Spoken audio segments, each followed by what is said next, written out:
ఇక ఈరోజు అతిథుల పరిచయం శ్రీ ఎల్వికే రెడ్డి ప్రముఖ విశ్లేషకులు అలాగే విద్యావేత్త, శ్రీ సుందరరామ శర్మ గారు వైఎస్ఆర్ కాంగ్రెస్ పార్టీ అధికార ప్రతినిధి న్యాయవాది, డాక్టర్ సుహాసిని ఆనంద్ గారు భారతీయ జనతా పార్టీ సీనియర్ నేత. ఇక ఈరోజు సిట్ పల్నాడు, తాడిపత్రి, తిరుపతి ప్రాంతాల్లో జరిగిన అల్లర్లను, పోలింగ్ తర్వాత జరిగిన అల్లర్లపై సంబంధించి సిట్ దర్యాప్తును ప్రభావితం చేయడం కోసం ఈనాడు, ఆంధ్రజ్యోతి విశ్వ ప్రయత్నం చేస్తున్నట్లుగా కనపడుతోంది. తెలుగుదేశం పార్టీని భుజాన వేసుకుని వారు చేస్తున్న వైనం వికృత రూపం దాల్చుతోంది. ఎన్నికల తర్వాత కూడా వాస్తవాలు రాయడానికి కాకుండా ఖచ్చితంగా జగన్ ప్రభుత్వంపై ఇప్పటికీ కూడా విద్వేషపూరిత రాతలు రాస్తోంది. నిజానికి సిట్పై బురద జల్లడానికి కూడా అప్పుడే ప్రారంభించింది. నిన్న సిఎస్పై పెద్ద ఎత్తున బురద జల్లినటువంటి ఈనాడు, అలాగే ఇవాళ ఆంధ్రజ్యోతి కానీ ఇవన్నీ ఏకంగా పోలీస్ శాఖ వైఫల్యం కింద చిత్రీకరించడానికి ప్రయత్నిస్తున్నాయి తప్ప తెలుగుదేశం పార్టీ అరాచక శక్తులు చేసిన విధ్వంసాన్ని లేదా గందరగోళాన్ని కప్పిపుచ్చే ప్రయత్నం చేస్తున్నాయి. మరి సిట్టును ప్రభావితం చేయగలుగుతాయా ఈనాడు, ఆంధ్రజ్యోతి అన్నది ఇప్పుడు ఒక చర్చ అయితే, చంద్రబాబు అనుమతి లేకుండా అమెరికాకు వెళ్ళిన వైనం ఆసక్తికరంగా ఉంది. దేనిపై కూడా మాట్లాడుకుందాం. ముందుగా సిట్ దర్యాప్తుని ప్రభావితం చేయగలుగుతారా కృష్ణారెడ్డి గారు? సార్, ఇప్పుడు అధికారులు కూడా మనుషులే, వాళ్ళకి మనసు ఉంటుంది, దాంట్లో భయము, భక్తి, లేకపోతే కోపము అన్నీ ఉంటాయి, అన్ని లక్షణాలు ఉంటాయి. ఇక్కడ పత్రికలు కానీ మాధ్యమాలు కానీ చేయాల్సింది ఏంటంటే జరుగుతున్న వ్యవహారాలపైన సాధికారికమైన సమాచారాన్ని అందించటం. ఇప్పుడు మీకు ఒక చిన్న ఉదాహరణ గుర్తు చేస్తే, నాకు ఆ అమ్మాయి పేరు గుర్తు రావట్లేదు, సినిమా టీవీలో సీరియల్స్లో నటించిన అమ్మాయి విషం దాగి, ఇది ఇద్దరు ప్రేమికులు ఇద్దరు జరిగితే ఆ అబ్బాయి చనిపోలేదు, అమ్మాయి చనిపోయింది. దాదాపు ఒక 20 ఏళ్ల కిందట ఇది హైదరాబాద్లోనే జరిగింది. దానిపైన కోర్టు నేరుగా విలేకరులను ప్రశ్నించింది, మాధ్యమాలని, పత్రికలను ప్రశ్నించింది. అంటే మీరు ఇన్వెస్టిగేటివ్ ఆఫీసర్లా అని. అంటే ఏంటంటే పోలీసు దర్యాప్తు కంటే ముందే ఇలా జరిగింది అలా జరిగింది, యాజ్ ఇఫ్ వీళ్ళు ఏదో లోతుగానో లేదా పక్కనే ఉండి వాళ్ళ మాటలు విన్నట్టుగా, ప్రతి విషయాన్ని అది పేరు నాకు గుర్తు రావట్లేదు, వాళ్ళ మాటలు విన్నట్టుగా జరిగింది ఏందో మొత్తం కంప్లీట్గా పూసగుచ్చినట్టుగా రాస్తే, అంటే విచారణని తప్పుదోవ పట్టించడానికి ఇవన్నీ దోహదం చేస్తాయి, దర్యాప్తుని తప్పుదోవ పట్టిస్తాయి అని హైకోర్టు అభిప్రాయపడింది. ఇప్పుడు సిట్టు ఒక ఐపీఎస్ ఆఫీసర్, గ్రూప్ 1 ఆఫీసర్స్ని, ఇతర పోలీసు అధికారులతోటి ఏర్పాటు చేసిన తర్వాత ముందు వాళ్ళ పని చేయనివ్వాలి, వాళ్ళ దర్యాప్తు చేయాలి. మీరు గమనిస్తే సిఎస్ మీద అంత దారుణంగా ఇది ఈనాడు వాళ్ళు రాసిన కథనం ఇంకెంత దుర్మార్గం. మీకు 2-3 విషయాలు చెప్తాను సార్. ఒకటేమో, ఇప్పుడు మిమ్మల్ని ఇక్కడి నుంచి హఠాత్తుగా దుబాయ్కి పంపించామండి, అక్కడున్న వాతావరణము, పరిస్థితుల్లో మీకు ఆకలింపు చేసుకున్న తర్వాత మీరు పని మొదలు పెట్టగలరు. ఎన్నికలు ముంగిట్లోకి వచ్చిన తర్వాత బదరాగా జిల్లా కలెక్టర్లని, ఎస్పీలని మార్చేస్తే వాళ్ళకి ఆ జిల్లా మీద అవగాహన రావడానికైనా టైం పడుతుంది. అది ఒక మొదటి తప్పిదమని నేనైతే పర్సనల్గా భావిస్తున్నా. మీకు వివాదాస్పదము అని చెప్పి జాబితాలు ఇచ్చేది ఒక పార్టీ, అసలు పలానా వాళ్ళ నేను కొమ్మినేని శ్రీనివాసరావు గారిని కలెక్టర్ చేయడానికి రాయొచ్చా ఒక పార్టీ? దాన్ని సమర్థిస్తారా?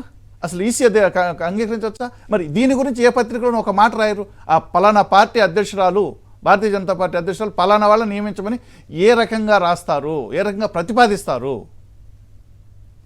అసలు ఒక యంత్రాంగాన్ని, రాష్ట్ర ప్రభుత్వం ఉండే యంత్రాంగాన్ని 3 పేర్లు పంపించమంటే ఆ 3 పేర్ల నుంచి ఒక పేరుని ఏసీ తీసుకుంటారు. ఇది విధానం మొదటి నుంచి, ఎప్పుడు 100 దశాబ్దాల నుంచి వస్తున్నటువంటి విధానం. దానికి భిన్నంగా ఇక్కడ ఎల్వీకేని తీసేయండి, కొమ్మినేని శ్రీనివాసరావు గారు పెట్టండి, అక్కడ పలానాయని తీసేయండి, వీళ్ళని పెట్టండి, ఈ రకమైనటువంటి వైఖరితో అసలు లేఖ రాయొచ్చు అనేది ప్రధానమైన ప్రశ్న. ఆ లేఖని పరిగణలోకి తీసుకున్నారు, యాజ్ ఇఫ్ సిఎస్ లేకపోతే ఇంకొకరు ఉన్నతాధికారు పంపిన జాబితాలాగా పరిగణలోకి తీసుకున్నారు. ఇక్కడ మనం అందరినీ ట్రాన్స్ఫర్ ఒక సిఎస్ నుంచి ఉంచేసినా కూడా వీళ్ళు ఒప్పుకోట్లా. ఈనాడు రామోజీరావు ఒప్పుకోట్లా. నేను సరదాగా అంటుంటా, రామోజీరావు గారు తన సెక్యూరిటీ సిబ్బందిని డీజీపీ గాను, తన ఎడిటర్లు ఉంటారు కదా, ఎడిటరో లేకపోతే డైరెక్టర్, వాళ్ళని తీసుకెళ్లి సిఎస్ గాను పెట్టి వాళ్ళు ఇష్టంగా చేయాలన్నట్టుగా రాస్తున్నారు. ఇక్కడ మనం గమనించాల్సింది ఏంటంటే, ఇంటెలిజెన్స్ చీఫ్ని మార్చారు, కొత్త ఆయన వేశారు, డీజీపీని మార్చారు, వేరే ఆయన వేశారు. ఈ ఆప్షన్లు ఎవరివి? ఈసీ ఆప్షన్లు ఇవి. మరి ఎవరి మీద నెపం నెట్టేస్తున్నారు అంటే ఎట్లా? అది మార్చిన ఎస్పీలు, కలెక్టర్లు ఎవరి ఆప్షను? EC option. 3 పేర్లు పంపిస్తే 3 పేర్ల నుంచి ఒకరిని పికప్ చేసేసినారు. పైగా భారతీయ జనతా పార్టీ అధ్యక్షురాలో లేకపోతే ఇంకొకళ్ళు పెట్టినటువంటి పేర్లను కన్సిడర్ తీసుకున్నారని ఉన్నాయి. మరి వీటన్నిటి నేపథ్యంలో అక్కడక్కడ చిదురుమరు సంఘటన జరిగినాయి, వాటిని మనం సమర్థించడం లేదు. ఎక్కడ ఏ హింసాత్మక సంఘటన జరిగినా లేదా దానికి ప్రేరేపించినా తప్పే, అది ఏ పార్టీ అన్నా కావచ్చు కాక. కానీ ఇక్కడ ఇంకోటి కూడా జరిగి ఉంటుందని నా అనుమానం. ఏంటంటే ఈ ఎన్నికల సమయంలో పాత లెక్కలు ఏమన్నా ఉంటే తేల్చుకోవడానికి కూడా ఒకరిద్దరు ఈ ప్రోద్బలం చేసి కొన్ని గొడవలు చేయించే అవకాశం కూడా ఉంది. వాళ్ళకి లోకల్గా ఉండేటటువంటి స్థానికంగా ఉండే తలకాయ నొప్పులు గొడవల వల్ల కూడా ఉంటుంది. దీన్ని గుండగుత్తగా నేరుగా పేరు పెట్టి ఫలానా అధికారి ఇలా చేశాడు, ఈయన ఇక్కడ ఇట్లా చేయలేదు, అక్కడ అది చేయలేదు అని రాయడం ద్వారా దర్యాప్తు సంస్థని, ఎందుకంటే మీకు ఇంకో మాట కూడా చెప్తాను సార్, ఆ మధ్య అమరావతిలో పంటలు తగలబెట్టారు, హోంమంత్రి అది వైసీపీ వాళ్ళు చేశారని అన్నారు. అంటే ఏంటి అంటే పోలీస్ డిపార్ట్మెంట్కి నేతృత్వం వహించేటటువంటి రైలు తగలబెట్టినప్పుడు పులివెందులు అయితే అర్థం చేసుకోవచ్చు. అరెస్ట్ చేసింది ఎవరిని అంటే తూర్పుగోదావరిలో కాపు నేతలు, వెస్ట్ గోదావరి కాపు నేతలు. ఇది ఈ రకమైనటువంటి అంటే మైండ్ గేమ్ ఆడటం అంటారు సార్ దీన్ని, మైండ్ గేమ్.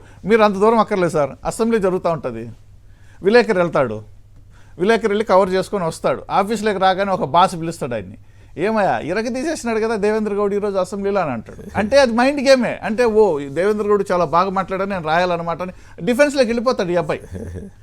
ఈ రకమైనటువంటి పరిస్థితి రాతలు మాటలు ఇప్పుడు కొనసాగుతున్నాయి.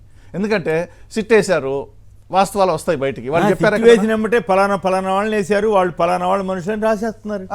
అది అంటే ఎవడు కాదు. ఇప్పుడు ఏం చేయాలంటే మనం చంద్రబాబు నుంచి దిగుమతి చేయాలి. వీళ్ళందరూ అన్ని ప్రభుత్వాల్లో పనిచేసిన వాళ్ళే. తెలుగుదేశం ప్రభుత్వంలో పనిచేశారు, కాంగ్రెస్ ప్రభుత్వంలో పనిచేశారు, వైసీపీ ప్రభుత్వంలో పనిచేస్తున్నారు.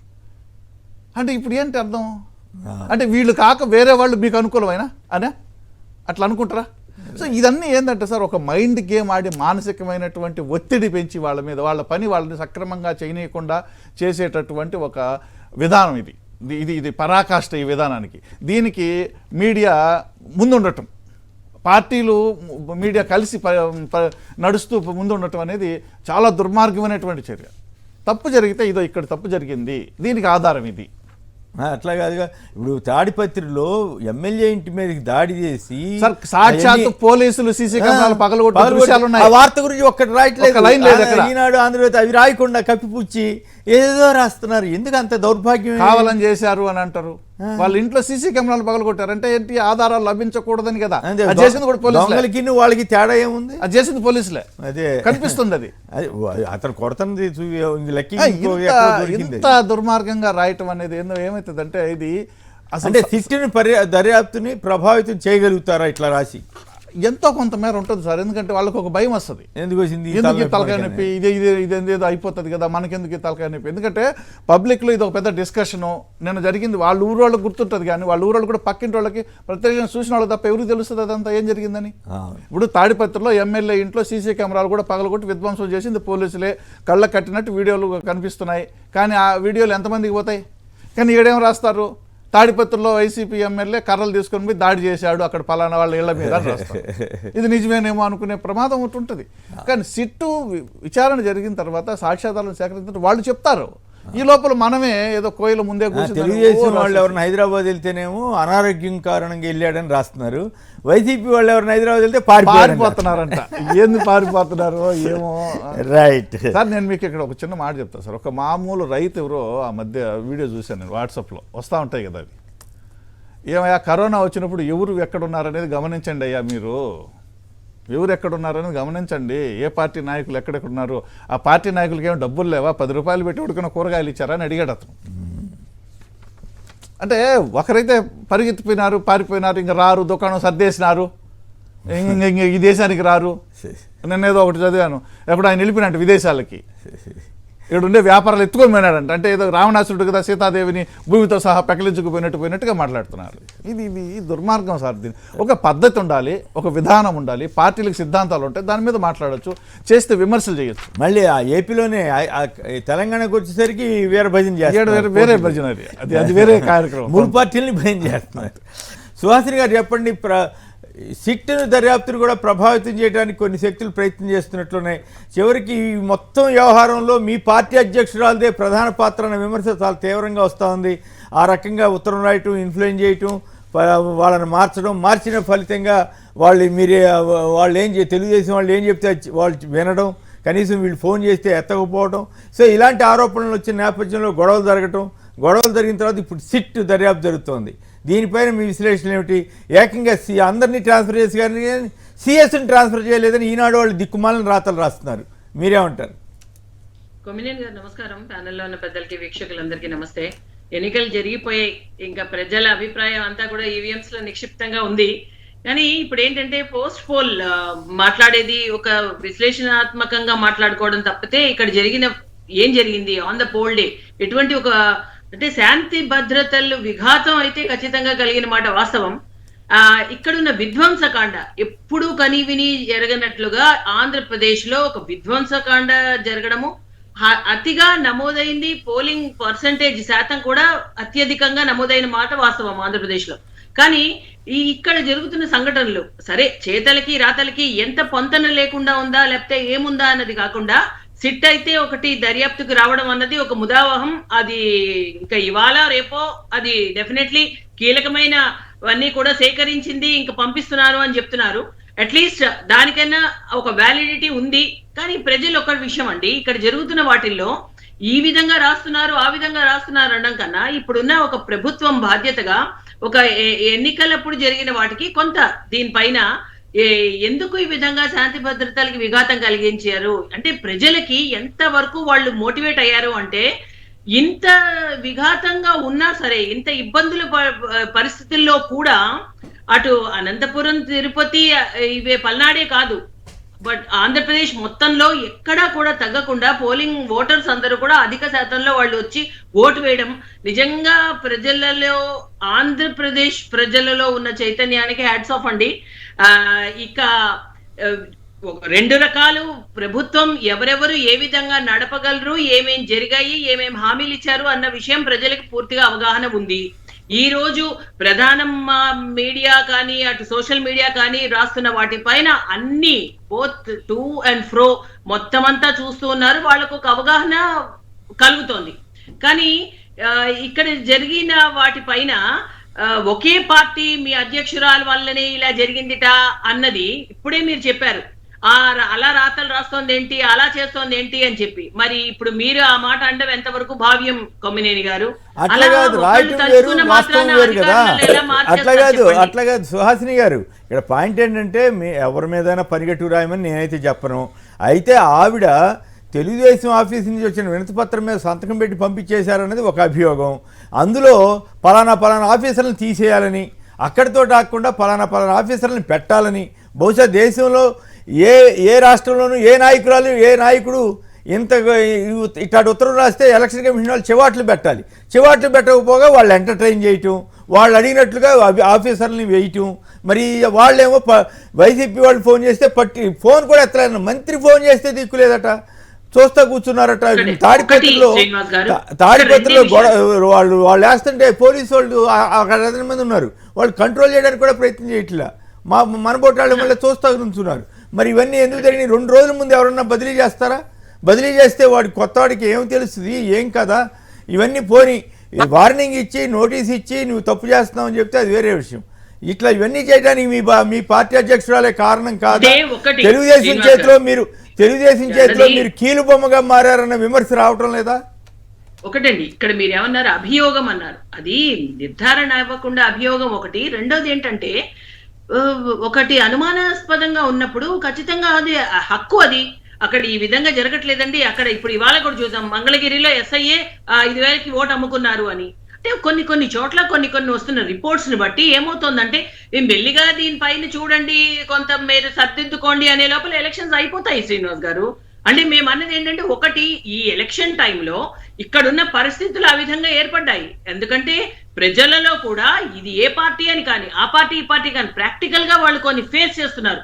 ఒక్కొక్క స్థానంలో వాళ్ళు ఫేస్ చేస్తున్న వాటిపైన వాళ్ళకి ప్రజల్లో కానీ అటు సంస్థల పైన కానీ వ్యవస్థల పైన కానీ నమ్మకం సడలింది. కాబట్టి కొన్ని చోట్ల జరిగిన వాటికి డెఫినెట్లీ వాళ్ళు చెప్పొచ్చు, ఇక్కడ మార్చండి, మాకు ఇక్కడ అనుకూలించటం లేదు. అనుకూలం అంటే ఒకే పార్టీకి కొమ్ము కాస్తూ ఏ శాఖ కూడా పోలీసు, అందులోనూ ప్రభుత్వ శాఖలు ఆ విధంగా వ్యవహరించకూడదు. ఒక చోట ఎప్పుడైనా కొన్ని సంఘటనలు జరిగి అనుమానాస్పదంగా ఎక్కడైనా ఉంటే వీ హ్యావ్ ఎవ్రీ రైట్ అండి, మనం ఖచ్చితంగా అక్కడ మార్చమని అడుగుతారు. ఎవరన్నా ఇప్పుడు ఓకే కంప్లైంట్ చేయండి, మాకు ఈ ఆఫీసర్ల మీద అనుమానాలు ఉన్నాయి, కంప్లైంట్ చేయొచ్చు. కానీ మా చుట్టం ఆయన పెట్టండి, లేదా మా ఫ్రెండ్ ఆయన పెట్టండి అని అట్లా రాసేటువంటి సంస్కృతి ఎప్పుడైనా చూసామా గతంలో? సజెస్ట్ వాళ్ళు చేసినంత మాత్రాన అలా పెట్టండి, ఎందుకంటే ఎలక్షన్ కమిషన్ కూడా ఇట్ హ్యాస్ గాట్ సమ్. అదే కదా అసలు సమస్య. అసలు ప్రధానమైన ముద్దాయి ఎలక్షన్ కమిషన్ అనే కదా.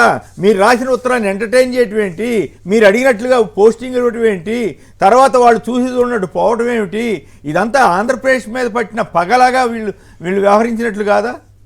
అంటే ఒకటండి, ఎఫ్ఐఆర్లు కూడా అసలు నమోదు, అంటే ఇక్కడ ఉన్న ఎఫ్ఐఆర్ల పైన తీసుకున్నారు అందరూ. కొన్ని చోట్ల అయితే నమోదు కూడా కాకుండా కొన్ని విధ్వంసకర సంఘటనలు, అంటే అసలు కొన్ని పోస్టులు చూస్తే అండి ఎంత బాధాకరంగా ఉంటుందంటే, ఆ రక్తం ఓడిపోతూ అంతవరకు అది అవసరమా, అది ఎంతవరకు ఉండాలి, దానిపైన ఖచ్చితంగా ఇప్పుడు సమీక్ష చేయాలి. సిట్ కూడా వేశారు అంటే ఇంతకన్నా దౌర్భాగ్యమైన పరిస్థితి ఒక ఏ రాష్ట్రంలోనే వస్తుందా? అంటే ఒక ఎన్నికల విధానం కొంచెం ఇంకా దగ్గరగా మంది కూడా I think Bihar and west Bengal తో పోల్చాల్సి వస్తుందా?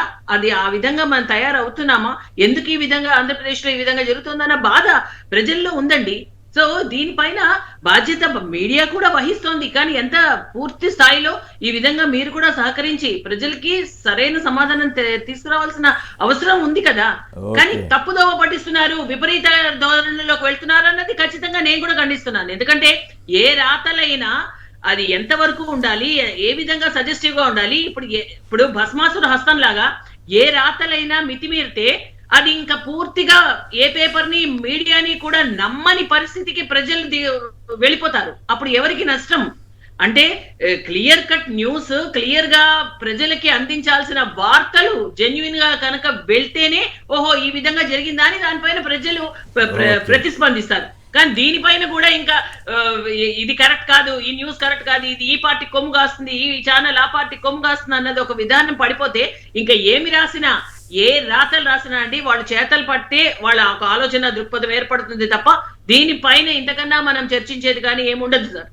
సో ఇక్కడ 100% ఈ 5 సంవత్సరాల్లో ఏ విధంగా జరిగింది, ఏ విధంగా ఒక మహిళలు కానీ పురుషులు కానీ యువత కానీ రైతులు కానీ వాళ్ళు ఒక రకంగా క్లియర్ గానే చెప్పారు. జగన్మోహన్ రెడ్డి గారు మేము చేస్తే మీకు నచ్చితే ఓటేయండి, లేదా లేదు, క్లియర్. అందుకని ఇప్పుడు వచ్చిన దాన్ని బట్టి ఇది ప్రజాస్వామ్యంలో ఉన్నాం, ప్రజలకి నచ్చితే వేస్తారు, నచ్చకపోతే వాళ్ళు వేయరు. దీనిపైన ఈ తిరస్కారాన్ని రేపొద్దున మళ్ళీ కుట్రలు కుతంత్రాలు అని మార్చేసి అలాంటివన్నీ మళ్ళీ రాతలు రాస్తూ ఇది దీనికి అంతులేని ఒక కథ కింద తయారవుతుంది. బట్ ఏది ఏమైనా సరే ఈసారి ఒక ప్రజల్లో అయితే ఖచ్చితంగా ఒక చైతన్యం ఏర్పడింది, ఒక మార్పు కూడా చూడబోతున్నాం. సో కేంద్రంలోనా రాష్ట్రంలోనా మార్పు? కేంద్రంలోనా రాష్ట్రంలోనా? మోడీ గారి మీద మీరు చేసిన విమర్శలన్నీ మోడీ గారికి తగులుతున్నాయి. అందుకని నేను ఇక సరేలే మీరు అలా మళ్ళీ డైవర్ట్ చేయడం కాదు, కేంద్రంలో ఇంకా క్లియర్ అండి, అందులో డౌట్ లేదే లేదు. ఏం క్లియర్ కాదు.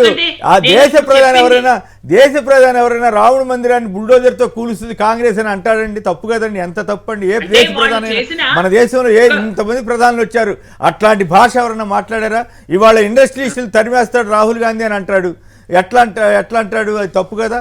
అంటే ఎందుకన్నారంటే మీకు ఒక విషయం చెప్తున్నా, కాంగ్రెస్ కి సంబంధించిన ఒక మహిళా ఎంపీ రాముడి ఉనికినే ప్రశ్నిస్తూ లెటర్ వేస్తే కాంగ్రెస్ చోద్యం చూస్తూ కూర్చుంది. అంత భయంకరమైన పరిస్థితిలో రామ మందిరాన్ని చూడ్డానికి కూడా వెనకాడని, అంటే ఈ కాంగ్రెస్ వాళ్ళు ఎవరు కూడా బ్యాన్ చేసిన సందర్భంలో ఇంతకన్నా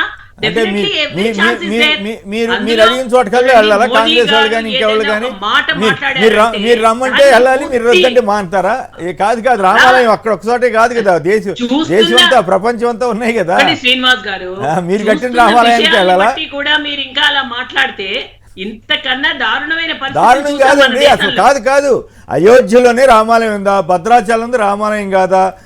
ఒంటిమెట్లో ఉన్నది రామాలయం కాదా? ఓకే, ఇష్టమైన వాళ్ళు వెళ్తారు, అది వేరే విషయం, వెళ్ళొద్దని నేను అన్నాను. కానీ వెళ్ళలేదు కాబట్టి వాళ్ళంతా హిందూ వ్యతిరేకులను ఇంకోటనో పిచ్చి పిచ్చి మాటలు మాట్లాడితే దేశ ప్రధాని అట్లా మాట్లాడకూడదు అన్నది నా స్పష్టమైన అభిప్రాయం. మీరు అలా కాదండి, మీరు కూడా ఇక్కడ కొంత డైవర్ట్ అయ్యి మీరు ఏవోవో మాట్లాడేస్తున్నారు, కానీ అది కరెక్ట్ కాదు. జరుగుతున్న పరిస్థితులు మనం ఈ 70 సంవత్సరాలుగా చూసిన వాటిపైన ప్రజలకు కూడా అవగాహన కాదు, ఉంది కదండి. మసీదును ఇదేదో కాదు, వాళ్ళ బాబ్రీ మసీదుని వీళ్ళు మాట్లాడారంటే బుల్డోజర్తో అవసరం లేకుండా మీరు పడుగులతో చూస్తున్నారు. కూల్చి పారేసింది మనాళ్లే కదా. ఎప్పుడూ లేని- కాదండి, యూపీలో ఎప్పుడూ లేని కాదు, విధంగా యూపీలో రౌడీలని కనీ చట్ట విని చట్ట ప్రకారం కొత్తగా శిక్షించకుండా బుల్డోజర్తో వాళ్ళ ఇల్లు కూల్చింది మనమే కదా. బాబ్రీ మసీదుని బుల్డోజర్ దాకా అవసరం లేదు, పలుగులతోనే కూల్చేసింది మనమే కదా. మరి అటువంటి వాళ్ళు ఇప్పుడు రామాలయాన్ని కూలుస్తారని కాంగ్రెస్ వాళ్ళని అంటారు తప్పు కదా అని నా పాయింట్. రామాలయం మసీదుని కూలుస్తున్నప్పుడు చూస్తా కూర్చున్నాడు, అది వేరే విషయం. రెచ్చగొడుతూ మాట్లాడితే ఇంకా మనం ఏం చెప్పలేము. మీరు జరిగిన సంఘటనలు వాస్తవికతనికి ఆధారంగా వాస్తవానికి మనందరూ ప్రత్యక్ష సాక్షులు, మనందరూ ప్రత్యక్ష సాక్షులు అండి దానికి. యూపీలో బుల్డోజర్తో కూలుస్తుంది ఇళ్ళునా లేకపోతే ఇంకా ప్రజలే సాక్షులు. ఈ దేశంలో జరిగిన వాటికి ప్రజలు సాక్షులు. ప్రజల్లో మేము కూడా ఉంటాం కదా. అందరికీ తెలుసు. అదే ఇవాళ కొత్తగా బొట్లు పెట్టుకుని గుళ్ళ చుట్టూ తిరుగుతూ మాట్లాడుతున్నప్పుడు ఇంకా అంతకన్నా హాస్యాస్పదం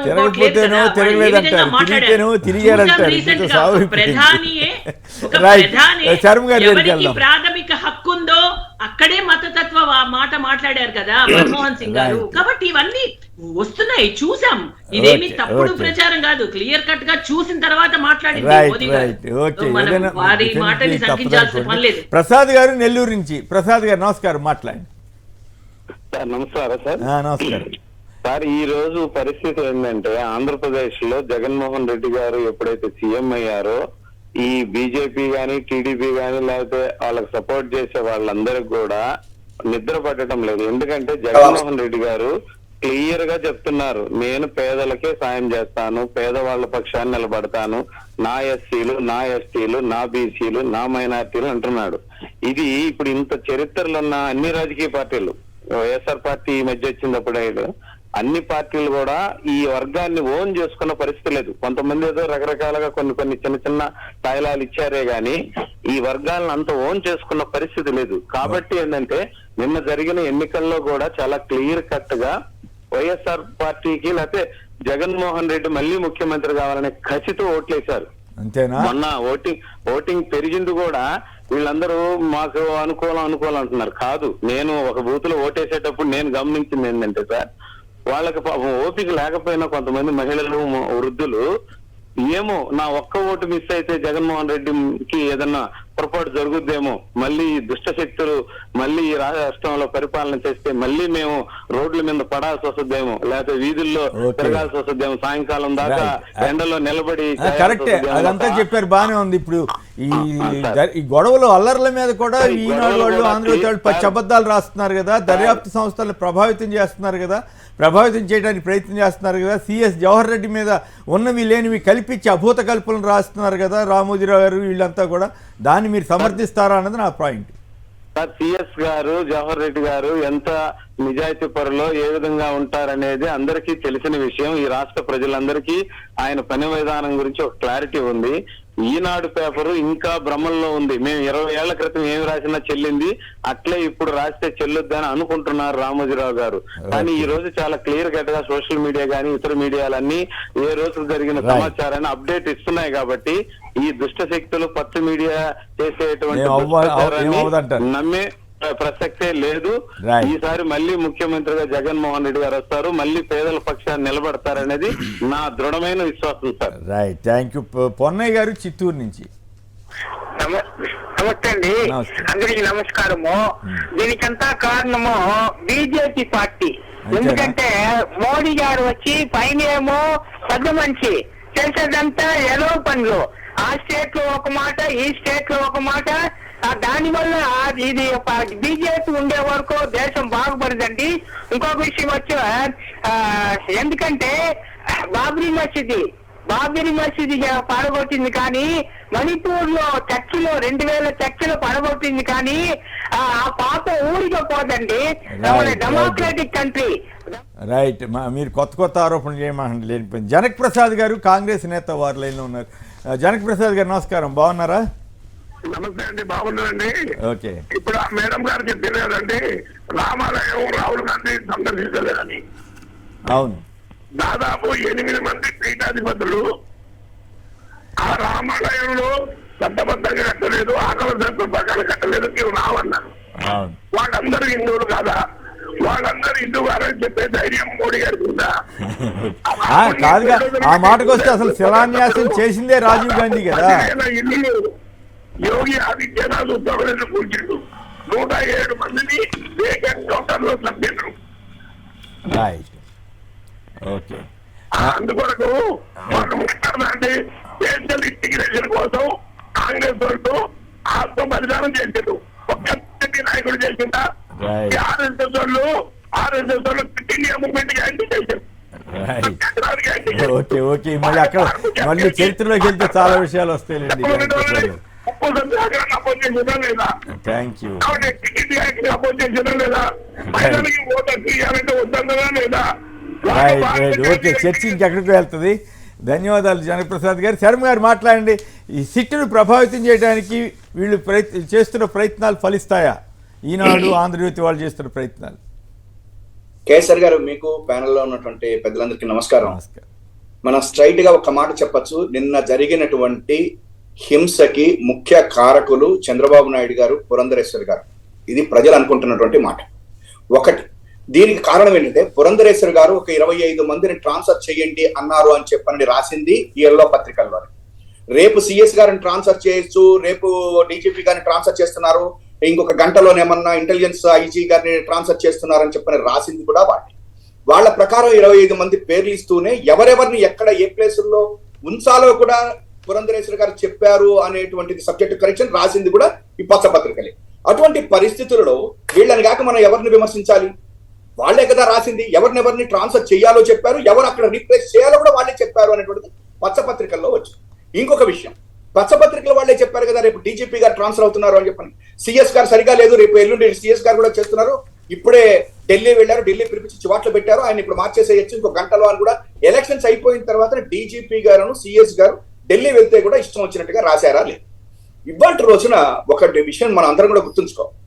ఆంధ్రప్రదేశ్ లో ఎన్నికల సమయంలో లాస్ట్ 2019లో మన ఐజీ వెంకటేశ్వరరావు, ఏపీ వెంకటేశ్వరరావు గారిని కూడా ట్రాన్స్ఫర్ చేయడం జరిగితే అప్పుడు చంద్రబాబు గారు ఏం చెప్పారు? ఐజీ అసలు మీ యొక్క పరిధిలోకే రారు, ఎలక్షన్ పరిధిలోకి ఎట్లా వస్తారు అని చెప్పని ఇష్టం వచ్చినట్టుగా ఎలక్షన్ కమిషన్ తిట్టినటువంటి చంద్రబాబు గారు కానీ ఎల్లో పత్రికలు కానీ, మరి ఇవాళ ఆంజనేయులు గారు, పిఎస్ఆర్ ఆంజనేయులు గారి దగ్గరికి వచ్చేసరికల్లా ఫస్ట్ ఆయన మార్చుతారా లేదా అని చెప్పని చూస్తున్నారు. అది first failure of the election commission.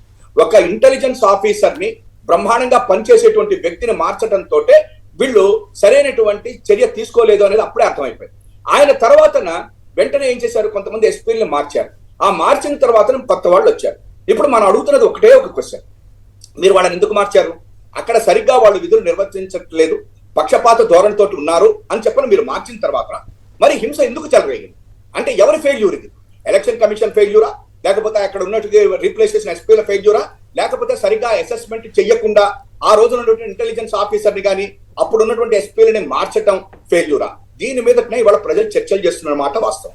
రెండోది, ఇవాళ చంద్రబాబు నాయుడు గారు ఎప్పుడైనా సరే ఎన్నికల సమయంలో తనకి సరిగా లేదు అనుకుంటున్నప్పుడు ఆయన ఇటువంటివన్నీ చేస్తాడు అనేటువంటిది ఈ రాష్ట్ర ప్రజలందరికీ తెలుసు. ఆయన ఎప్పుడు బై హుక్ ఆర్ క్రూక్ డబ్బులు ఇచ్చో అదిచ్చో ఏదో చేసో లేకపోతే ఇట్లాంటివన్నీ ఆయన చేస్తాడు అనేటువంటిది మనందరికీ కూడా తెలుసు. ఇక్కడ ఇంకొక విషయం నేను చెప్పాలి.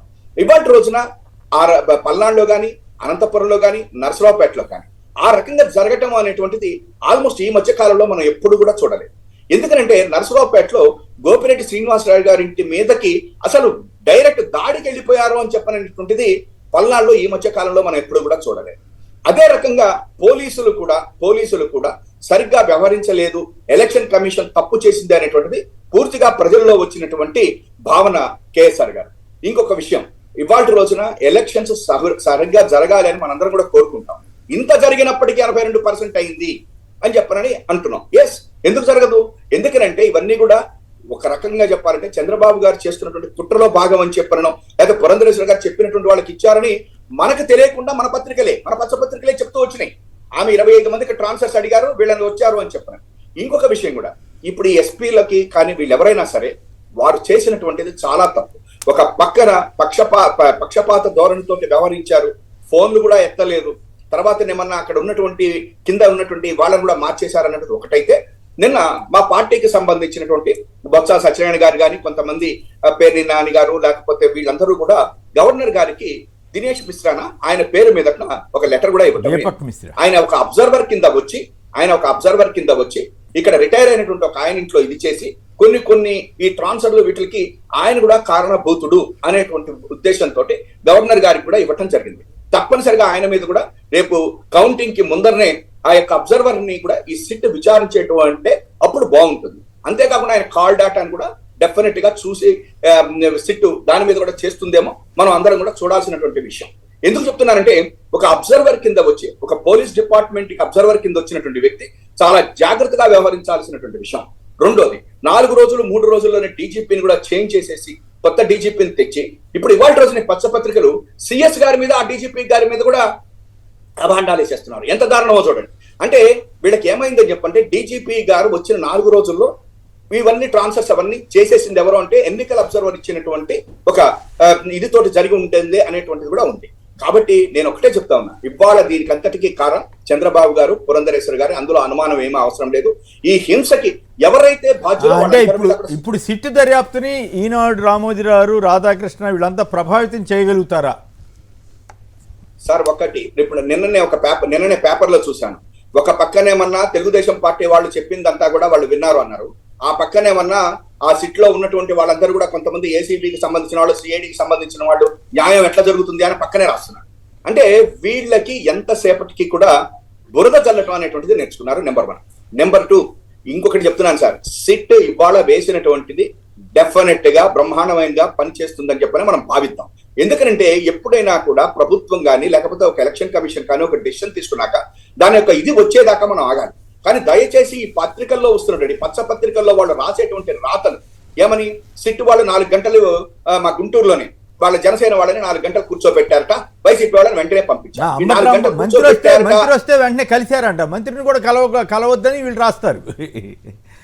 అసలు ఇప్పుడు ఒకటి ఉంది సార్, ఇప్పుడు మంత్రి గారు రాంబాబు గారు వెళ్ళంగానే జనరల్ గా పిలుస్తారు, పిలిచేసి మాట్లాడి పంపించారు. అంతేకాకుండా నరసరావుపేటలో నుంచి రాత్రి 10 గంటల వరకు కూడా వాళ్ళు సిట్ వాళ్ళు అందరి దగ్గర విన్నారట. వాళ్ళే బొమ్మలు వేశారు. ఆయన మనోహరాచారి గారు ఎవరో ఒక ఆయన వాళ్ళందరితో చేస్తున్నారని వీళ్ళు ఫోటోలు పెట్టారు. నేను ఒక్కటే చెప్తా ఉన్నా, ఇప్పటికీ కూడా ఈ పచ్చ పత్రికలు తెలుగుదేశం పార్టీ కరపత్రికల కింద ఉండటమే మన దురదృష్టం. ఎన్నికలు అయిపోయినాయి, వాళ్ళకి తెలిసిపోయింది రిజల్ట్ ఏం జరగబోతుంది. మళ్ళా జగన్మోహన్ రెడ్డి గారు వచ్చేస్తున్నారు అనేటువంటిది తెలిసిన తర్వాత ఈ పైచం ఇంకో కొంచెం తగ్గించుకుంటే బాగుంటుంది. కానీ ఇప్పుడు ఇంకా ఆ సిట్ మీద పడేసేసి వాళ్ళు మా జనసేన వాళ్ళని 4 గంటలు కూర్చోబెట్టారట, 6 గంటలు కూర్చోబెట్టారట, ఆయన ఎవరినో ముందుకు రాగారనేటువంటిది ప్రజల్లోకి ఈ రకంగా తీసుకెళ్తాం అనేటువంటిది ఆంధ్రప్రదేశ్ రాష్ట్ర ప్రజల యొక్క దౌర్భాగ్యం. ఎందుకని చెప్పంటే వీళ్ళు ఎక్కడో కూర్చుని ఈ రకంగా రాసి ఇప్పటికీ కూడా ఇంకా వాళ్ళు వదలటం లేదు ఈ రాష్ట్రాన్ని. అది దురదృష్టం అని చెప్పని నేను అంటాను. కేఎస్ఆర్ గారు. రైట్. దుర్గాప్రసాద్ గారు నరసరావుపేట నుంచి. దుర్గాప్రసాద్ గారు నమస్కారం, మాట్లాడండి. నమస్కారం అండి. నమస్కారం.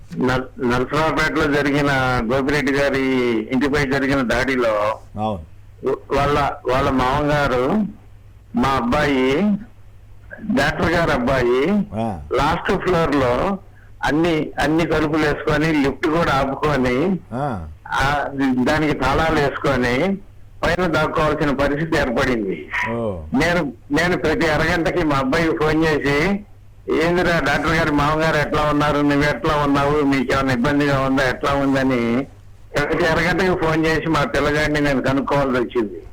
ఎందుకంటే ప్రత్యక్షంగా నేను ఆందోళన పడిన వ్యక్తిని నేను. అదే అవును, అంత దారుణంగా జరిగింది. కాదుగా మళ్ళీ ఎదురు ఆయన టీడీపీ క్యాండిడేట్ మీద దాడి చేశారు అని వీళ్ళు ప్రచారం చేస్తున్నారు కదా ఈనాడు వాళ్ళు, ఆంధ్రజ్యోతి వాళ్ళు. అసలు విషయం వదిలేసి వాళ్ళు ఏదైనా చెప్తారండి, వాళ్ళు చెప్పడానికి ఏమొచ్చా. ఇది ప్రత్యక్షంగా మేము అనుభవించిన బాధ, టెన్షన్. రేత్రి 11:30కి నా పిల్లగాడి సేఫ్టీగా మా ఇంటికి వచ్చాడు. పోలీసులు అయితే స్పందించాలి సకాలంలో? లేదు, స్పందించలేదండి. నేను ప్రతి అరగంటకి మా అబ్బాయికి ఫోన్ చేసి అడిగాం, ఏందిరా ఎట్లా ఉన్నారు. ఇక్కడ ఎమ్మెల్యే మీద అట్లా చేశారు, అక్కడైతే పోలీసులే చేశారు డైరెక్ట్ గా. తాడిపత్రి ఎమ్మెల్యే ఇంటి మీద దాడి, అది ఎందుకు చేస్తారో ఆశ్చర్యం అనిపించింది. డాక్టర్ గారి మామ గురించి ఆందోళన పడ్డాం, మా పిల్లగాడి గురించి మేము ఆందోళన పడ్డాం. డాక్టర్ గారి అబ్బాయి కూడా ఉన్నారు అక్కడే. రైట్, ఓకే అండి, ధన్యవాదాలు. మస్తాన్ వలీ గారు గుంటూరు నుంచి. మస్తాన్ వలీ గారు నమస్కారం, మాట్లాడండి. ఈ అల్లర్ల వెనక కంప్లీట్ గా ఎన్నికల కమిషన్ కారణం సార్. ఎందుకంటే ఈ ఎన్నికల కమిషన్ నియమించేది first chief justice supreme court, plus ప్రధానమంత్రి అపోజిషన్ పార్టీ అండి. ఈసారి ఏం జరిగిందంటే అండి, వీళ్ళు మార్చేశారండి. ఈ మార్చడంలో ఏం చేశారంటే చీఫ్ జస్టిస్ తీసేశారండి. ప్రధానమంత్రి plus home minister plus opposition party ఇద్దరు వారే అయినప్పుడు ఎలక్షన్ కమిషన్ ఇది బీజేపీకి అనుకూలంగానే గెలిచింది కానీ వేరే పార్టీకి అనుకూలంగా ఎలా గెలిచింది సార్? అవును, అంటే బీజేపీకి అనుకూలమా వ్యతిరేకం అనేది పక్కన పెడితే వాళ్ళు ఇక్కడి నుంచి బీజేపీ వాళ్ళు పంపి ఉత్తరం రాయటం ఆలస్యం, జీ హుజూర్ అన్నట్టు స్పందించారనేది ప్రధానమైన విమర్శ. 2 రోజుల ముందు కూడా ట్రాన్స్ఫర్ చేయటం ఏంటి? 2 రోజుల ముందు చేసేస్తే మరి కొత్త అతనికి ఎట్లా అవగాహన ఉంటుంది?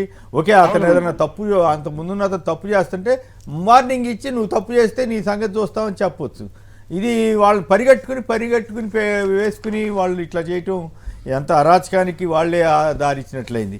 శేష్ కుమార్ గారు ఈస్ట్ గోదావరి నుంచి. శేష్ కుమార్ గారు నమస్కారం, మాట్లాడండి. అందరికీ నమస్కారం అండి. నమస్కారం. ఇప్పుడు మేడం గారు ఎక్స్పెక్టేషన్ చూస్తుంటే ఆమె ఏదో ఊహల్లో ఉన్నారండి. ఊహల్లో ఉన్నారు, ప్రభుత్వాలు మారిపోయాయని. ఒకటి మాత్రం కేంద్రంలో మాత్రం ప్రభుత్వం మారే పరిస్థితి ఉందండి. ప్రభుత్వం మారిపోద్ది అంటారా? తక్కువ సీట్లు వస్తాయంట. ఖచ్చితంగా ఈ రోజు కేంద్రంలో మోడీ గారు గోచి పీకేసి స్టేజ్ ఉందండి ప్రజల్లో.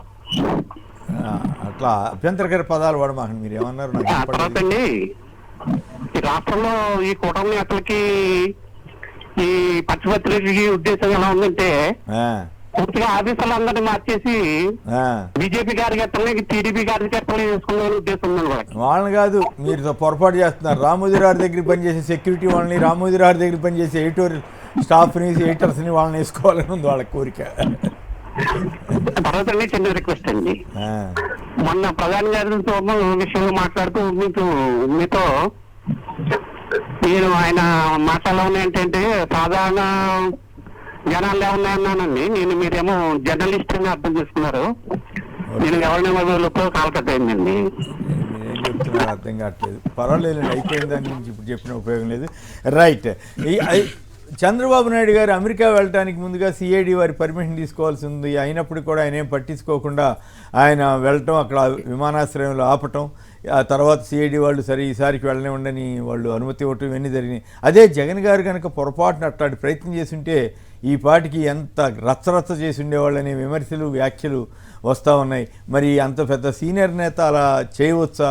అలా ఎందుకు వెళ్ళారు? ఇప్పటికే ఆయన పిఎస్ అసలు సిఐడి సస్పెండ్ కూడా అయ్యాడు.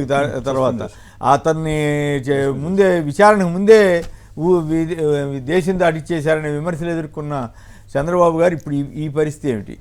ఎల్వికి సార్, ఇక్కడ మనం ఇదే కాకుండా పక్కన ఇంకో విషయం కూడా చూడాలి సార్. జగన్మోహన్ రెడ్డి గారు వెళ్ళారు, కోర్టుకి అప్లై చేశారు, అది పర్మిషన్ తీసుకున్నారు, వెళ్ళారు. అప్లై చేస్తే కూడా దాని మీద కూడా వీళ్ళు రకరకాల అది ఒక దాన్ని కాదు, అసలు దాని పర్మిషన్ ఇవ్వకూడదని కూడా మాట్లాడతారు, ఇవ్వద్దని కూడా చెప్తారు. వీళ్ళకి ఎంత చెవిలో చెప్తారు, బయట చెప్తారు, నేరుగా చెప్తారు, రకరకాల. అవి పక్కన పెడితే ఆయన ప్రత్యేకమైన విమానంలో వెళ్ళారు. ఇప్పుడు అక్కడేదో జ్వరం వస్తే అక్కడి నుంచి ప్రత్యేకమైన విమానంలో హైదరాబాద్ రావచ్చు. ఏది అపోలోలో చూపించుకోవడానికి. వాళ్ళ గురించి ఎవరు మాట్లాడరు, దానికి ఖర్చు అవ్వదు, ఫ్రీ. ఇప్పుడు మీ దగ్గర డబ్బులు ఉన్నాయండి, మీకు 2 లక్షలు జీతం వస్తుంది, మీరు ఏసీలో వెళ్తారు ట్రైన్లో, నాకు తక్కువ జీతం వస్తుంది, నేను జనరల్ బ్రాగ్లో పోతా. అరే ఆయనకు అంత ఖర్చు అవుతుందంటే అది ఆయన కదా పెట్టుకునేది, ప్రభుత్వ సొమ్ము కాదుగా. ఇక్కడ జగన్మోహన్ రెడ్డి గారు ఏం చేస్తున్నారు? ఆయన ప్రత్యేక విమానంలో పోతే ఆయన సొంత జోబులో నుంచి డబ్బులు పెట్టుకుంటున్నారు. ప్రభుత్వానికి సంబంధించింది కాదు. ప్రభుత్వానికి సంబంధించింది అయితే మనం ప్రశ్నించవచ్చు. అవును. ఇక్కడ ఇంకొక ఇప్పుడు పవన్ కళ్యాణ్ గారు ఉన్నారు సార్, ఏదో డాక్టర్ చూపించుకోవడానికి అక్కడి నుంచి ప్రత్యేక విమానంలో వచ్చారు హైదరాబాద్కి. మరి దానికి ఖర్చు అవుదా? మరి దాని మీద మాట్లాడరు. అంటే అది ఎవరిదైనా వాళ్ళ సొంతానికి సంబంధించిన విషయం, అది ప్రజల సొమ్ము అయితే మాట్లాడాలి. ఇక్కడికి వస్తే అనుమతి దగ్గరికి వస్తే విన్న నిబంధనలు ఏంటి అంటే, ఒక కేసు జరుగుతున్నప్పుడు దానికి సంబంధించి విచారణకు సహకరిస్తానని మాట ఇచ్చిన తర్వాత, దాని మీద బెయిల్ ఇచ్చిన తర్వాత వేరే దేశాలకు వెళ్ళాలి అంటే తప్పనిసరిగా అనుమతి తీసుకోవాలి. 14 ఏళ్ళు ముఖ్యమంత్రి, 16 ఏళ్ళు ప్రతిపక్ష నేత, ఆయన తెలియదు ఆ సంగతి. 40 ఏళ్ళ అనుభవం ఉంది ఆయనకు, తెలియక కాదు కదా, ఏం కాదులే అనుకుంటా. నాజోలికి ఎవడు వస్తాడు? మోడీ గారు ఉన్నారు వెనకాల, కేంద్రం ఉంది నా వెనకాల, అది కూడా అవసరం లేదు సార్. ఇప్పుడు 14లో ఎన్నికలప్పుడు ఏం చెప్పారండి బన్వర్లాల్ గారి గురించి? ఒక సిన్సియర్ ఆఫీసర్ బన్వర్లాల్ గారు, నాకు ఉన్న అవగాహన మేరకి ఆయన నా దగ్గర పనిచేసాడు, ఆయన నాకు చెప్పేది అన్నారు ఈయన. అవును. మన 19 ఎన్నికల్లో రాష్ట్ర ఎన్నికల అధికారి రూమ్లోకి వెళ్ళి ఆయన నానా మాటలు ద్వివేది గారి, గోపాలకృష్ణ ద్వివేది గారి. అంటే ఒక చట్టం ఒక విధి ఒక విధానం అనేది ఉంటుంది అనేది పట్టించుకోకుండా మనకేం జరుగుతుందిలే అనేది ఈ మీడియా దన్ను వీటన్నిటి దృష్ట్యా ఉంటుంది. అవి జరిగినప్పుడైనా కనీసం ఒక మాట ఈయన పొరబడ్డారు, అది కావాలని చేశారా, నన్నేం చేశారని అహంకారంతో చేశారని ఆపటం అంటే ఒక మాజీ ముఖ్యమంత్రి ఆపించుకోవాల్సిన అవసరం ఇబ్బందికరమైన పరిస్థితి కదా. ఎవరికైనా బాధ అనిపిస్తుంది, మనకైనా బాధ అనిపిస్తుంది ఆపినారని. కానీ అక్కడ పద్ధతులు కానీ దాని గురించి ఎక్కడ మీకు అక్షరం కనపడదు, అక్షరం కనపడదు. పైగా ఆరోగ్య రీత్యా వెళ్ళాడంటారు, ఆరోగ్య తప్పేం కాదు. అట్లంటే ఎవరైనా వెళ్తారు సార్. ఇప్పుడు చెన్నారెడ్డి గారు కంటి ఆపరేషన్ కోసం వెళ్ళి ఏదో కాలువలకి తెలుగు కాలువలకి ప్రపంచ బ్యాంకు నిధులు తెచ్చుకున్నారు. రామారావు గారి గురించి విపరీతంగా మాట్లాడేవారు ఆయన ఇక్కడ. కానీ అక్కడికి పోయినప్పుడు మా ఇంతకుముందు ముఖ్యమంత్రి రామారావు గారు కొంత చేశారు, ఇంకో కొంత కావాలి కాబట్టి నిధులు అడుగుతున్నామని చెప్పారు అంత గౌరవంగా. సో బయట మాట్లాడేటప్పుడు మనకి ఒక ఇది మొన్న మధ్య ఒక నేషనల్ యూనివర్సిటీ వైస్ ఛాన్సలర్తో మాట్లాడుతున్నానండి. మన డెమోక్రసీ ఎట్లుంటుందంటే పార్లమెంటు భవన్లో ఒక కార్యక్రమం జరిగితే ప్రతిపక్షం వాళ్ళు అధికారం వాళ్ళు అందరూ వచ్చారు, అట్లా ఆ సుహృద్భావ వాతావరణం ఉండాలి ఎప్పుడైనా అని ఒక మాట అన్నారు ఆయన. కానీ అది మనకు ఆంధ్రప్రదేశ్లో కనపట్లేదు, మన దరిద్రం దౌర్భాగ్యం. దానికి తోడు వీళ్ళు అగ్నికి ఆజ్యం పోసినట్టుగా పోస్తూనే ఉంటారు. చంద్రబాబు నాయుడు గారు ఖచ్చితంగా అనుమతి తీసుకొని ఉండాలి, అది నిబంధన. తీసుకోకపోవటం పొరపాట లేకపోతే ఏం కాదులే అనుకున్నారా అనేది వాళ్ళకి తెలియాలి, మనకు తెలియదు. కానీ దాని గురించి ఆయన ఇలా వెళ్ళారు, ఇది జరిగింది, జరగకుండా ఉండాలి అనేది మాట్లాడడం అనేది మీడియాగా ఒక పద్ధతి. అది కాకుండా ఒకరి విషయంలో అయితే తాటికాయన అక్షరాలు రాసి ఫుల్ పేజీ రాసేయటం, లేనివి ఉన్నవి కలిపి. ఇక్కడైతే ఏమీ లేదు. రైట్. అవుట్ శ్రీధర్ గారు లైన్లో ఉన్నారు. శ్రీధర్ గారు నమస్కారం, మాట్లాడండి. నమస్కారం అండి. అక్కడ నమస్కారం, ప్రేక్షకులు. కమిడన్ గారు మన సుహాసిని గారు మాట్లాడితే అసలు ఆంధ్రప్రదేశ్ లో దుర్మార్గాలు జరిగిపోతా ఉన్నారు. అసలు ఈ ఎన్నికల కమిషన్ ఆధ్వర్యంలో చెల్లించాలి అసలు ఈ దుర్మార్గాలన్నిటికీ స్టాప్ లేకుండా మొత్తం చేస్తుంది ఎవరండి? కమిషన్ ఆధ్వర్యంలో కదా. ఎలక్షన్ ప్రక్రియ స్టార్ట్ చేసే 2 రోజుల ముందు సెంట్రల్ ఎలక్షన్ కమిషనర్ ని మార్చి కొత్త వాడిని తీసుకొచ్చి తీరు కాదా? అక్కడి నుంచి కాదా మొత్తం ప్రాసెస్ అంతా కూడా డిక్లేట్ అవుతా ఉంది. తర్వాత ఇప్పుడు క్లియర్ గా ఏం చెప్తా ఉన్నారు, జరికపాటి బిందు మాధవ్ గారు ఈ విధంగా ఫోన్లు ఎత్తట్లేదు అంటున్నారు.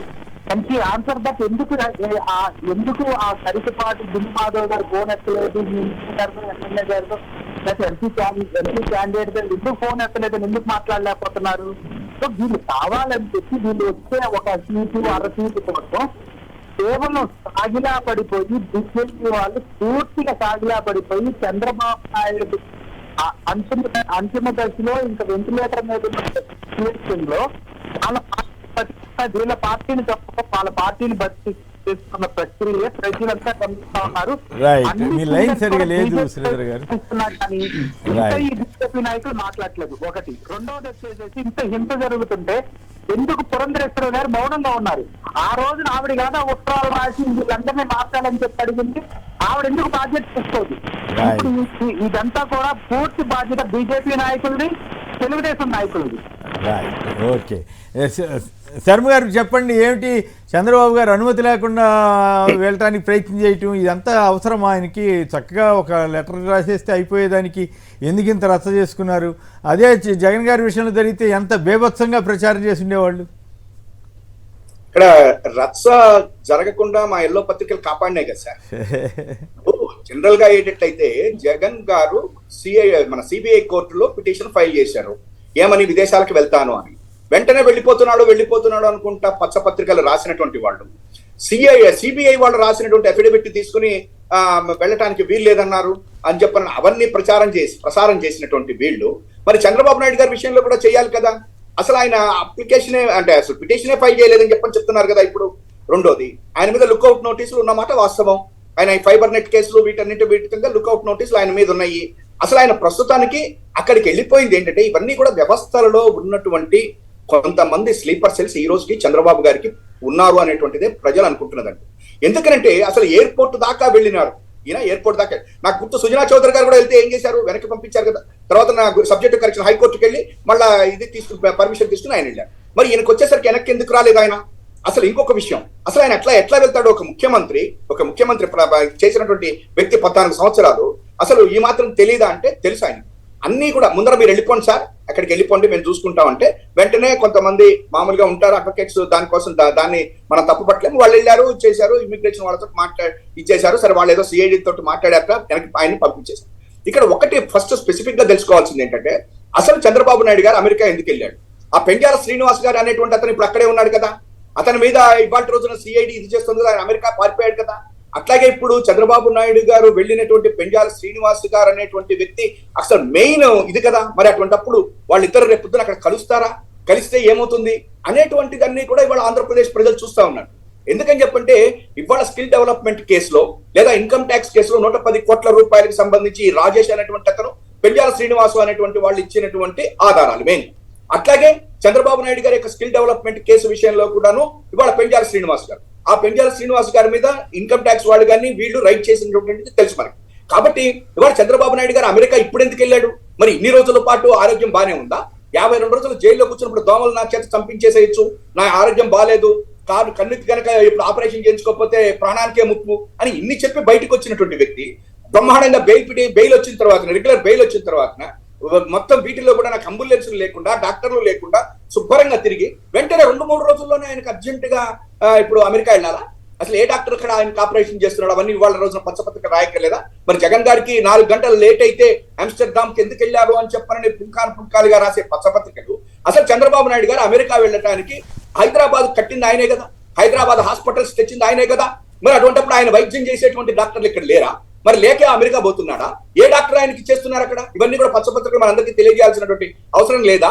అంటే ఇవాళ ఒకటే చెప్తున్నా, చంద్రబాబు గారిని కాపాడుకోవాలి, తెలుగుదేశం పార్టీని కాపాడుకోవాలి. మన ఆర్థిక సామ్రాజ్యం కుంటుపడుతోంది, దెబ్బతినేటువంటి పరిస్థితి ఉంది. కాబట్టి దాన్ని కాపాడుకోవటం కోసం ఆంధ్రప్రదేశ్ ప్రజలని తప్పుదోవ పట్టించి ఇక్కడ హింసని రేకెచ్చటం అనేటువంటిది వీళ్ళు చేస్తున్నటువంటి మొట్టమొదటిది. రెండోది, చంద్రబాబు గారు ఆ రకంగా వెళ్ళటం కూడా చాలా తప్పు సార్. చంద్రబాబు గారు అట్లా వెళ్ళటం కూడా చాలా తప్పు. ఎందుకని చెప్పంటే ఆయన మీద కొన్ని కేసులు ఉన్నాయి. ఆయన నీతి నియమాలు చెప్తుంటాడు కదా, నేను ఎవరికి భయపడను, నీతి నియమం అని చెప్పంటుంటాడు కదా. అటువంటి పరిస్థితుల్లో ఆయన అసలు కోర్టుకి విన్నవించాల్సింది, నేను ఇట్లా వెళ్ళదలుచుకున్నాను. అయితే ఇక్కడ ఒకటి చెప్తే సరిపోయేదటండి కాదు, కేఎస్ఆర్ గారు ఇక్కడ ఏమైందంటే ఆయనకి బెయిల్ ఇచ్చేటప్పుడు పాస్పోర్ట్ ఇది తీసుకోలేదు. ఎందుకంటే అప్పుడు ఏమన్నారంటే ఈయన ఒక ముఖ్యమంత్రి ఎక్కడికి పోతాడు అని అన్నారు. కానీ నేను అప్పుడే చెప్పాను, మీకు గుర్తుందో లేదో, అమెరికా వెళ్ళిపోతాడు, ఈయన అమెరికా వెళ్ళిపోతాడు, డెఫినెట్ అమెరికా వెళ్ళిపోతాడు, ఇప్పుడు కోర్టు కూడా వెళ్ళక్కర్లేదు ఆయన, ఎందుకంటే పాస్పోర్ట్ ఆయన చేతుల్లోనే ఉంది కదా అని చెప్పారని అప్పుడే నేను చెప్పా. ఇవాళ ఏం చేశాడంటే ఆ పాస్పోర్ట్ కోర్టు వాళ్ళు కనుక ఆ రోజు బెయిల్ పిటిషన్ కండిషన్స్ లో కనుక అది పెట్టి పాస్పోర్ట్ కనుక ఈయన దగ్గర లేకపోతే అప్లికేషన్ పిటిషన్ పెట్టుకునేవాడు. కానీ అది లేకుండా వచ్చింది కాబట్టి ఆయనకి బెయిల్ వెళ్ళిపోయాడు. ఇప్పుడు ఆ బెయిల్ పిటిషన్ వాళ్ళు సుప్రీంకోర్టులో పెండింగ్ ఉంది. అది సరే తర్వాత సంగతి. నేను ఇవాళ ఒకటే చెప్తా ఉన్నా, పచ్చపత్రికలు ఇవాళ చంద్రబాబు గారిని రక్షించాలి అనేటువంటి ఇదిలో ఉన్నాయి. నాకు తెలిసినంత వరకు జూన్ 4వ తారీఖు వరకు చంద్రబాబు గారు వస్తారని నేను అయితే అనుకోవట్లా. ఎందుకంటే జగన్మోహన్ రెడ్డి గారు గెలిచిన తర్వాత ఈ యొక్క సంబరాలన్నీ అయిపోయిన తర్వాత తన ఒంట్లో బాగలేదని అమెరికాలో చీలపడిపోయినప్పటికీ కూడా ఇంకా అమెరికా నుంచి రాకుండా ఉన్నా కూడా మన ఆశ్చర్యపడాలి. రైట్, సుహాసిని గారు మాట్లాడండి.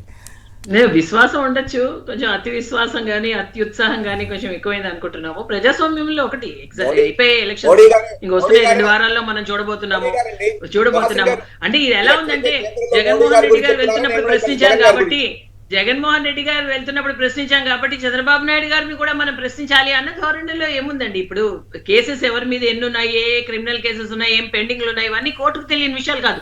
అంత కోర్టును కూడా అతిక్రమించి ఇప్పుడు ప్రజాస్వామ్యంలో గతంలో 14 ఏళ్ళు సీఎం గా చేసిన మనిషికి అంత తెలియకుండా ఉంటుందా వెళ్ళడానికి? అని ఎవరు ఆరోగ్యాన్ని ప్రతి విషయాన్ని రాజకీయం చేసుకుంటూ ఉండదు. యూకే వెళ్ళకూడదా? మాట్లాడేది ఎలా ఉంది? సుహాసిని గారు వెళ్ళొద్దని ఎవరు అంటలేదు. జగన్ గారు వెళ్ళిన ఫ్లైట్ 4 గంటలు లేట్ అయిందంటేనే పెద్ద ప్రచారం చేసిన వాళ్ళు చంద్రబాబు నాయుడు గారిని ఎయిర్పోర్ట్లో ఆపేశారు. అది సమస్య.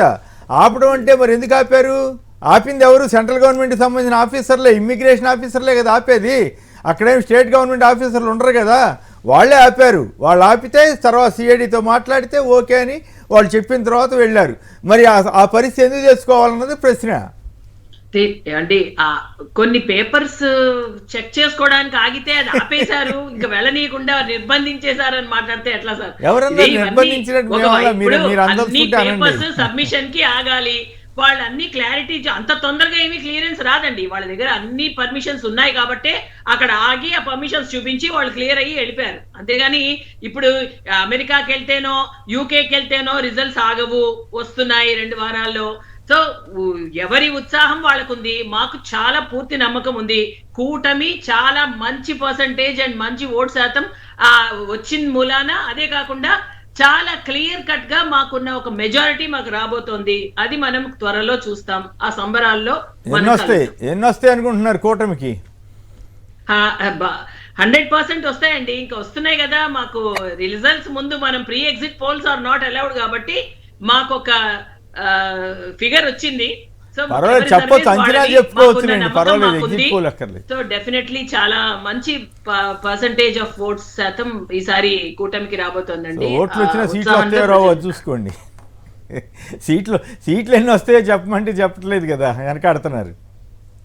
లేదండి, మేము మా అంచనా 100% 110 to 120 మధ్యలో అని మాకుంది. మాకు